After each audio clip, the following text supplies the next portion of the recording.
Ce qui me fait plaisir, c'est de voir une femme qui met des vêtements de ma création, qui ne soient pas que des africaines, mais qu'on puisse retrouver une touche d'africanité dans ces vêtements, de par la forme, de par le tissu, de par la façon d'être mis.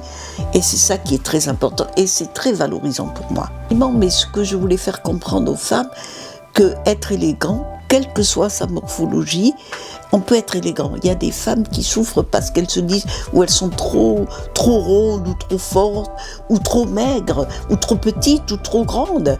Et elles se disent ah oui, je peux pas être élégant. L'élégance, ça se cultive. C'est-à-dire que moi j'ai des femmes qui ont 18 ans, qui s'habillent dans mes vêtements, et des femmes qui ont 80 ans, qui trouvent des vêtements chez moi et qui sont contentes de les porter et qui se font remarquer par leur élégance. Ce qui est important pour moi, c'est l'élégance. Et ça, c'est quand même parfois un peu trop scientifique pour les femmes.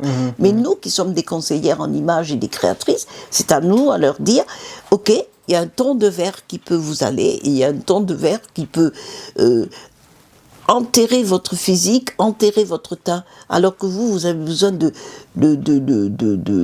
comment on appelle ça, de l'illuminer, de le valoriser. Et c'est encore ça, le jeu des couleurs, c'est comme les coiffures aussi.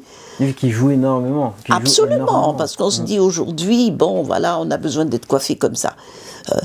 Perso, je serais un peu contre tout ce qui est perruque, toutes ces choses-là, parce que je pense que ça nous enlève un peu l'identité. Je ne suis pas contre de temps en temps qu'on puisse mettre une perruque pour changer, mais il ne faut pas que ça soit quelque chose qu'on se réfugie pour faire bien ou pour faire comme les Occidentaux. Nous avons des gammes de coiffures tellement belles, tellement grandes, que heureusement les jeunes de maintenant, ils commencent à le comprendre. Hein. Le nappy, c'est un retour, et qui fait les jeunes femmes maintenant, elles s'assument avec leurs cheveux afro, les cheveux bouclés, et surtout que la femme africaine dépense beaucoup pour sa coiffure. C'est l'économie première chez une femme africaine. Hein. C'est aller régulièrement chez le coiffeur, régulièrement, mais ça c'est depuis chez nous même. La femme, même si elle a des petits moyens, elle trouve un temps pour pouvoir mettre de l'argent pour être belle avec ses cheveux. C'est très important. C'est dommage que les tissages ont pris un grand pas, mais maintenant il y a un retour aux sources, et tant mieux. Et c'est tant mieux d'ailleurs. Oui, non, clairement. Tant mieux. Je vois les jeunes femmes maintenant portent leurs cheveux naturels. Avec fierté. Avec fierté. C'est aussi le regard des gens qui a changé. Pour les femmes africaines qui vivent ici, si elles fallait, dans le temps, si elles voulaient avoir travail dans la société, il fallait pas trop qu'elles mettent en avant leurs cheveux crépus, il fallait qu'elles soient lissées. Heureusement, les choses ont évolué. Vous n'avez qu'à regarder dans la publicité ou même dans les médias. Les journalistes, maintenant, elles portent leurs cheveux fièrement et même leur tissu africain fièrement. Il y a beaucoup de choses que... Je crois que la société a changé. Et puis, en fait, comme tout part des États-Unis, je pense que l'Europe a changé parce qu'ils regardent un peu les femmes noires aux États-Unis qui se fichent complètement et qui imposent leur style, imposent leur africanité dans le monde au quotidien. Et ce n'est que valorisant et on doit en profiter. Non, totalement, vous l'avez dit, il y a ce côté où on se réapproprie en fait notre identité, notre corps. C'est ça, c'est absolument ça. Et c'est très important de faire de nous, de valoriser cette différence, de ne pas en avoir honte, parce que c'est quelque chose, finalement, regardez même physiquement. Physiquement, les femmes européennes, elles aiment maintenant avoir des hanches. Des fesses. Oui. Parlons les choses crûment, les fesses. Elles font tout pour avoir des fesses. Et en plus, malheureusement, ça a été valorisé par les influenceuses. Ça a été voilà, c'est ça. Et maintenant, avoir une petite taille de guêpe et avoir de grosses hanches, c'est tendance. Au point que le contraire se fait. Maintenant, on se met des fausses fesses, ce qui est dommage. Ouais. Ce qui est fort dommage. Moi, je pense que la beauté, c'est d'abord le naturel. Avant tout. Avant tout. Arrêtons d'aller nous faire mettre des faux seins, arrêtons d'aller nous faire mettre des fausses hanches. Déjà, c'est très mauvais pour la santé. Et en plus, ce n'est qu'un temps. Quand tu te fais mettre des faux seins, ce n'est qu'un temps. Et en plus, ça peut être dangereux. C'est pareil pour les fesses. Quand tu te fais gonfler les fesses, ce n'est que pour un temps. Parce qu'après, justement, ces femmes qui ont inventé cette bande ont tendance, maintenant, se rendent compte des dangers et font retour. Elles enlèvent les implants, des hanches parce qu'elles savent que c'est dangereux. Non, tout à fait. Après, comme dit, c'est des choses qui sont contre nature, mais comme vu que c'est poussé en termes de technologie, de progressisme et tout. Mais ça aussi, j'en profite aussi pour tirer les oreilles aux hommes. Oui. Particulièrement aux hommes africains, qui ont tendance à dire qu'une femme est belle que lorsqu'elle a des hanches.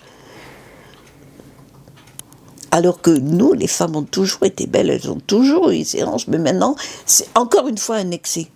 C'est ça. Tout ce qui est excessif n'est pas beau.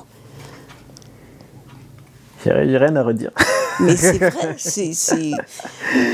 c'est exactement les femmes qui veulent devenir claires. Aujourd'hui, vous voyez des tas de publicités où des femmes se torturent la peau, qui deviennent presque blanches. Mais pourquoi cela ?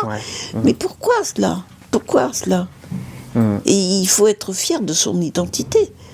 Les gens me disent, tu peux parler, tu es clair, mais moi, le teint que je préfère, et d'ailleurs, dans le choix de mes mannequins, ce sont des femmes qui sont noires et qui ont des bons teints, avec des peaux bien satinées, correctes et polies. C'est très important, le teint. Le teint, c'est la première des choses qu'on voit. Pourquoi traficoter ton teint ? C'est faire honneur à tes ancêtres, faire honneur à ta famille. Si tu es complexé au point de te faire changer le teint, c'est que tu ne fais pas honneur à ta famille, aux personnes qui t'ont donné la vie. Non, mais totalement. Après, on revient toujours à ce côté d'ethnicité. Et je pense que là, tout ce que vous avez illustré, et vous avez très bien fait, mais ça se fait à cause peut-être d'un manque de repères par rapport aussi, ou un manque de considération par rapport à ses origines, par rapport à cette ethnicité-là, par rapport en fait à toutes ces origines qui nous définissent, qui en plus qui est une histoire forte, mais dont on n'a pas encore récupéré la narrative. C'est ça, mais c'est une forme de complexe aussi qu'on avait dans le temps. Tout ce qui venait d'ailleurs était mieux, tout ce qui venait de l'Occident était mieux, toutes les crèmes que les femmes européennes mettent, c'est mieux, alors que nous avons tout ce qu'il faut chez nous pour être une femme authentique et belle. On a tellement de produits. D'ailleurs, les produits que les gens utilisent ici en cosmétologie, ça vient de chez nous. Ouais, donc, il faut être nos propres ambassadrices de nos propres produits. Et il faut les utiliser. Totalement. Et on revient, pour faire ça, on peut le faire déjà naturellement. Et si on est fort ou forte, ça a encore plus d'écho. Oui, il faut être fort mentalement. Il faut être fort mentalement.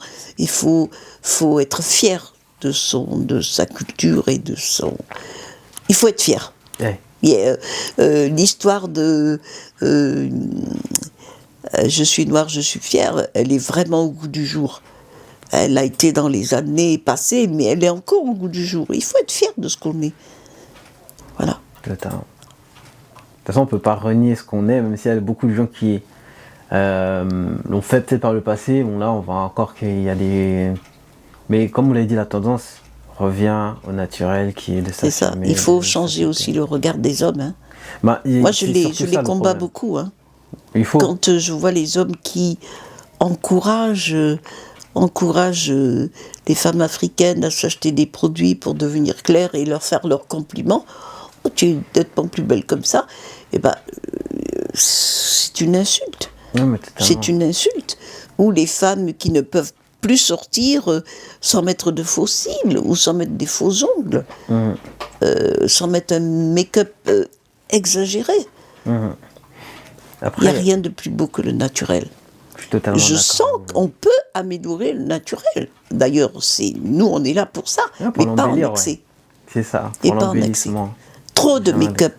Maintenant, vous allez, par exemple, dernièrement, j'étais en Afrique de l'Ouest, les femmes mettent des fonds de teint excessifs. Ouais. Et en plus, ça fait une grosse différence entre leur visage et leurs mains et leurs pieds. Et elles ne se rendent même pas compte que c'est, je sais pas, elles deviennent petit à petit des monstres, mais elles ne le savent pas. Non, Elles mais ne le clairement. savent pas. Ouais, il s'autodétruit, et c'est la même chose, comme vous l'avez dit, pour les gens qui se décapent la peau. Sur le long terme, enfin, tout excès nuit, vous l'avez très Ah bien oui, dit. oui, et puis Et- côté santé aussi. Hein. Ouais, avant tout ça, parce que finalement, c'est la santé qui nous maintient en vie. Et après, comme derrière, on regrette toujours. Donc c'est ça, en fait. Alors que si on avait été naturel Oui, ça vient plus tard. Oui, Quand bien on sûr. est jeune, on ne se rend pas compte qu'on se fait du mal. Bon, on se dit toujours qu'il y a le temps. Déjà, on s'en rend pas compte. On se dit toujours, il y a le temps, oui, le plus tard, j'y arrêterai. Au final, après, plus tard, Regardez, c'est trop tard. aujourd'hui, les femmes qu'on voit sur le podium sont en majorité des femmes du Sud-Soudan, Oui, qui sont, naturel. mais noires, Ouais, c'est- presque bleues. ouais. Vous voyez, et Avec on se rend certains compte reflets qui- qu'elles ouais. portent l'élégance en elles-mêmes, de par leur physique, de par leur beauté, de leur teint. Et d'ailleurs, ces femmes qui sont des mannequins au jour d'aujourd'hui, elles ont les cheveux ultra courts. Oui. Ultra courts, pas de postiche, pas de machin. La forme de leur crâne est mise en valeur. Parce que nous, les Noirs, justement, nous avons des beaux crânes qui nous permettent de porter les cheveux ultra courts. Tout à fait. Vous voyez ? Et si vous voyez bien, ces femmes, elles ont très peu de poitrine, très peu de hanches. Et lancé aussi. Elles sont très élancées, elles ont une longueur de jambe extraordinaire et elles sont très prisées par les grands couturiers. Et je n'aimerais pas que ça devienne un phénomène mode. J'aimerais que l'on puisse reconnaître cette beauté, mais dans tout le temps dans la mode. Vous voyez, c'est pas. Aujourd'hui, on s'est rendu compte, avec ce phénomène de femmes de réfugiés dans les camps, elles sont parties de là, ces femmes-là. Vous voyez ? Et, mais je voudrais pas que ça reste un phénomène de mode. La beauté de nous, les Africains, c'est une beauté qui existe et qui doit exister depuis avant jusqu'à toujours. Ouais, que ça soit un standard, en fait. Exactement, exactement. Écoutez, moi, je sais que à l'âge où je suis arrivée, je suis assez contente du fait que quand j'ai commencé mes premiers défilés, j'ai absolument voulu qu'il n'y ait que des femmes noires dans mon défilé. C'était pour montrer la différence et montrer aussi à quel point ma volonté de montrer la beauté des Noirs était très important. Et je suis contente que les choses aient bien évolué parce qu'au jour d'aujourd'hui, on a des mannequins noirs partout. Il y a beaucoup de gens qui entre-temps, s'intéressent à monter des agences de mannequins noirs, s'intéressent à faire en sorte que les mannequins noirs soient sur le domaine, même ici ou ailleurs. En Afrique, il y a beaucoup de défilés de mode. Les choses ont terriblement évolué. Le métier de mannequin n'est plus quelque chose exactement comme le métier de créateur, où ça faisait rire et tout. Maintenant, on peut vivre de ça. On peut vivre de ça à condition de se donner les moyens d'apprendre le métier. Le métier de créateur, c'est pas juste faire quelques petits. Il faut savoir dessiner, il faut connaître le tissu, il faut connaître les technologies de la mode. Et c'est ce que je reproche un peu aux jeunes maintenant. C'est qu'ils se lancent dans la mode sans avoir les technicités qu'il faut pour devenir une créatrice. Il faut savoir dessiner, il faut savoir connaître le tissu, connaître comment le tissu tombe sur la femme, et savoir aussi couper et avoir des notions, des bases. C'est très important, la base. Parce qu'il y a des gens qui se disent créateurs, mais qui n'ont aucune idée de comment un vêtement peut tomber sur soi. Comment créateur, c'est un métier comme un autre. Hein. Il faut l'apprendre. Hein. Ouais, il faut prérequis. l'apprendre, il y a des bases, il y a des bases à respecter, il y a des connaissances à avoir, connaître les différents tissus, connaître les différentes matières, s'intéresser aussi à ce que font les autres, et pas être fermé Hein. Il faut aussi faire en sorte de s'approprier cette culture qui a toujours et qui a longtemps été récupérée par les autres. Voyez, d'où aussi l'ambition que j'ai de ce magazine. On a créé un magazine avec une rencontre d'une jeune femme européenne, et ce magazine s'appelle Éthique et pas toc. Voilà, c'est important qu'on ait des visibilités, qu'on ait mondiales, qu'on ait des visibilités sur la toile. C'est très important. La visibilité, au jour d'aujourd'hui, on est dans l'heure où on doit montrer tout ce qu'on fait. Oui. Mais il faut le montrer valablement. Oui. Parce qu'il y a d'autres gens qui sont là pour vous regarder. Et si ce n'est qu'un feu de paille, eh ben ça ne va pas durer. Il faut marquer sa présence par des choses sérieuses, bien faites. Et je compte sur cette jeunesse actuelle de ne pas trop être envahie par les influenceuses. Parce que ça, c'est un phénomène nouveau qui est un phénomène pas très intéressant, parce que c'est un phénomène qui pousse les femmes à pas être courageuses, à mettre en valeur leur physique. Ouais. Alors que le physique, c'est une chose qui se dégrade. Et tout ça, ce sont des choses qui sont éphémères. Ouais. Et il faut se rendre compte que tout ce qui est éphémère, ça s'envole comme un feu de paille. Et aujourd'hui, l'Afrique a besoin de construire sur du dur pour tous les domaines. Hein. Tous les domaines. On a des architectes noirs, on a toutes ces personnes qui font grandir la culture, et on doit les regarder, on doit s'inspirer d'eux. On ne doit pas s'inspirer que de l'Occident. Nous avons une authenticité dont nous devons être fiers. Et moi, je pousse cette jeunesse-là à bien regarder ce que font les autres. Vous voyez, la dernière fois, je voyais un défilé, et la jeune femme disait « Ah, mais moi j'ai fait des maquillages avec des pointillés qui rappellent l'Afrique. » Mais j'avais envie de dire « Mais ma chérie, moi j'ai fait ça à mon tout premier défilé. » Il ne faut pas penser parce que tu arrives et tu découvres ça que ça n'a pas existé. Nous, justement, les femmes de qui sont un peu des précurseuses, on n'a pas reçu le témoignage qu'il faut. C'est comme aussi, tout à fait. On a beaucoup galéré, on a beaucoup œuvré, mais on a aussi besoin de reconnaissance. Et voilà, je suis très contente aussi de faire partie de cette exposition Paris Noir qui a valorisé tout mon travail des années 80-90. Parce que c'est important pour la jeunesse qui vient. La jeunesse, et je me suis rendu compte qu'il n'y avait pas suffisamment de Noirs et d'Africains qui sont venus voir cette exposition. C'est fort dommage, parce qu'elle a fini, là, elle s'est terminée au mois de juin, mais il faut aussi que, au lieu que ça soit des Européens j'ai rien contre, puisque je suis très heureuse qui m'ait placée dans cette expo, mais que nous aussi, on puisse créer des expositions, qu'on puisse créer des galeries. Nous autres, les Noirs, on est dans un pays à tout. Hein? Et ça manque de rien, et il y a des personnes qui ont des connaissances comme vous aussi dans tout ce qui est technologie moderne aujourd'hui. On doit profiter de cette tendance-là pour pouvoir montrer un peu plus toute cette génération de jeunes Africains et Noirs qui excellent dans ces milieux-là. Et il y en a plus qu'on peut imaginer. Voilà ce que je souhaite. Je souhaite que des personnes comme vous et d'autres personnes qui sont dans ces domaines montants puissent laisser aussi, quand nous, on aura disparu, une marque ou un modèle à suivre. C'est très important. C'est ce que je voulais dire. Vous avez très bien dit, et je pense que ça va être le mot de la fin. J'étais ravie d'être avec vous. J'étais ravie de partager ce moment avec vous. Pour nous, pour notre communauté, pour ceux qui sont ici, mais aussi pour ceux qui sont en Afrique. Hein, parce que vraiment, je serais contente que cette petite interview puisse être vue par toutes les personnes en Afrique. Et je pense que c'est votre désir aussi. Non, tout à fait. Voilà, merci infiniment de m'avoir reçu. Suivez-nous sur mes réseaux sociaux. Je suis Albenji Birila, donc on me trouve sur Facebook, Insta, TikTok. Et puis, regardez aussi vos émissions sur YouTube. Tout à fait. Merci beaucoup. Merci de m'avoir consacré ce temps. J'étais ravie.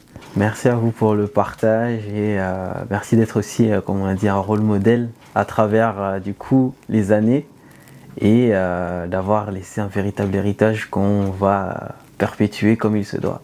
C'est très gentil.